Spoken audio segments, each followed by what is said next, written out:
जय श्री कृष्णा। राधे राधे। भक्तों, हमारे चैनल पर आपका बहुत बहुत स्वागत है।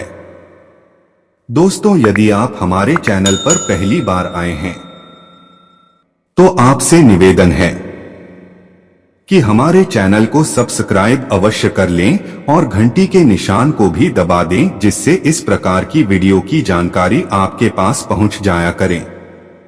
तो आइए चलते हैं अपनी आज की वीडियो पर। दोस्तों, हिंदू धर्म में देवी देवताओं को प्रसन्न करने के लिए दीपक प्रज्वलित करने को बहुत ही शुभ और महत्वपूर्ण माना गया है। दीपक की लौ को अग्नि देव का प्रतीक माना जाता है और अग्नि में सभी कुछ शुद्ध करने की क्षमता होती है। इस वजह से इसे बहुत ही पावन और पवित्र माना गया है। सनातन परंपरा में दीपक जलाए बिना कोई भी पूजा पाठ संपन्न नहीं होता है। दीपक जलाने से देवी देवता प्रसन्न होते हैं और घर में सकारात्मक ऊर्जा का संचार होता है। घर में सकारात्मक ऊर्जा होने से घर में सुख शांति और खुशहाली रहती है। यहाँ हम दीपक जलाने के कुछ नियमों को बताने जा रहे हैं।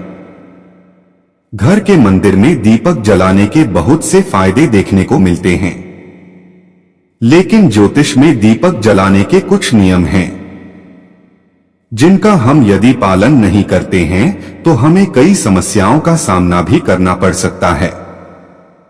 देवी देवता के सामने दीपक जलाते समय की सरसों या अन्य तेल के साथ रुई से ही बनाकर जलाई जाती है। आमतौर पर दो तरह की बातें होती है, एक लंबी बात थी और दूसरी गोल बात थी।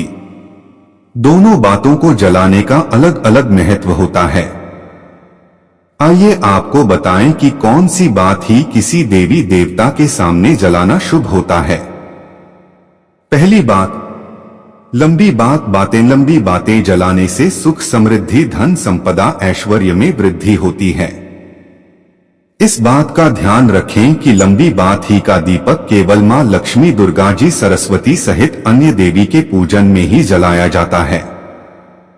साथ ही कुल देवता के पूजन और आम के पेड़ के नीचे ही लंबी बात ही का दीपक जलाना चाहिए। लक्ष्मी जी के सामने लंबी बात का दीपक जलाने से धन की वृद्धि होती है और कुल देवता के समक्ष लंबी बातें जलाने से कुल की वृद्धि होती है।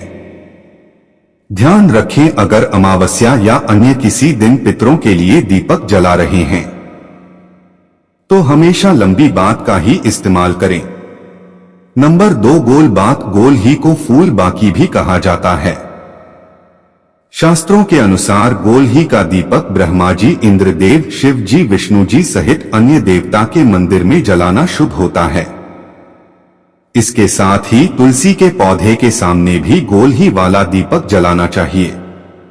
गोल ही जलाने से घर में स्थिरता आती है, जिससे मां लक्ष्मी का घर में हमेशा वास रहता है।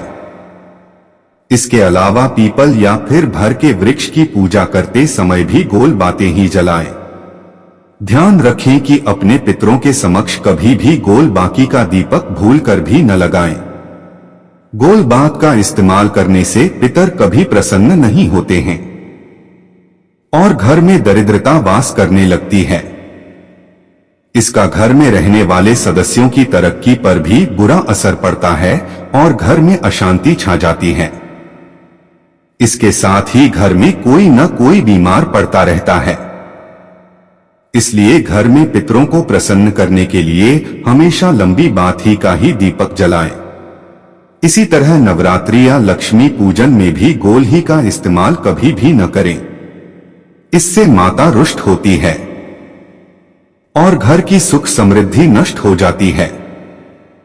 दोस्तों, अगर यह जानकारी पसंद आई है तो वीडियो को लाइक करें और चैनल को सब्सक्राइब करें और कमेंट में जय माता लक्ष्मी जरूरी धन्यवाद।